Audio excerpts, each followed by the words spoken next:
All right, welcome. It's another Chicago Bears fan show.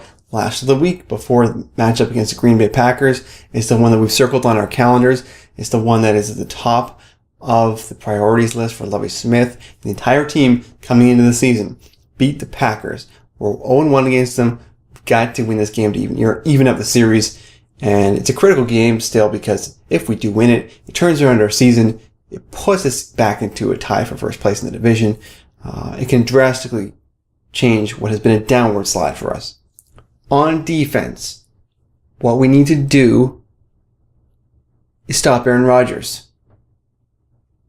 Easier said than done. He's the quarterback.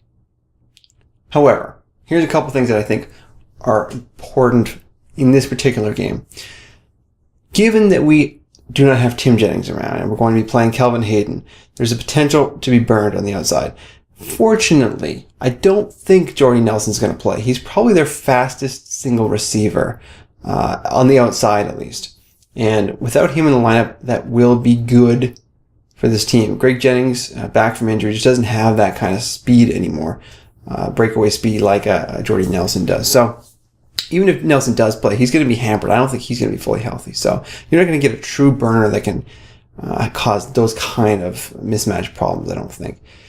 So what they do need to do is mix up their coverages. Mix up those coverages. If they just sit back in their soft cover two formation and allow Aaron Rodgers to get into a bit of a rhythm, a bit of a groove, that they're going to be picked apart. He's been proven an ability to do that. We've also been picked apart in those situations by quarterbacks that can run. And Aaron Rodgers is a quarterback that can run. We know that. So if we allow him to sit back, survey the situation, throw it into holes, he's going to be able to fit it in. Or he's going to be able to take off and use his feet to gain first downs as well. So we've got to mix up the coverages. We've got to go zone sometimes. We've got to go man sometimes. We've got to go zone on one side of the field, man on another side, or with certain players, certain individuals. We've got to be able to mix it up. This to me is another important key right now. Stop Randall Cobb. Randall Cobb? Well, who is this guy? Most of you know who he is, but the casual viewer, he may not be a household name yet because he's really only emerged this season for the Packers, and he's a very quick slot type receiver. He is their version of Devin Hester, but in some ways he's performed at a higher level than Devin has as a receiver for them. He also works in the return game for them as well, and he's very dangerous there too. We just stop him by paying attention to him and knowing where he is on the field and assigning primarily either a cornerback or a safety to him. If we assign one of our linebackers to him, we are in deep trouble. He will be way too fast for them. He's going to make them look bad. If we ever see Randall Cobb matched up on Lance Briggs, Aaron Rodgers is going to see that, and he's going to pick it apart all day. So we need to pay attention to him. We need to have the right matchups on him, stop him. He is their speedy receiver out there. He is the guy that can hurt us. And if we don't have somebody equally fast lined up, we're going to be in trouble. So that's going to be critical. I hope, if it is DJ Moore out there, I hope he's up to the challenge. He's a guy that's like to run his mouth a lot this year. Hope he's up to the challenge and ready to go. Ready to stop him if he's the one out there in nickel coverage lining up against Randall Cobb. If it's Chris Conte or Major Wright, then hope they're ready as well. It's going to be important to stop that guy. And finally, if we can rattle Aaron Rodgers, if we can get hits on him, not necessarily even sacks, if we can get hits on him early in the game, I think it's going to change what he does.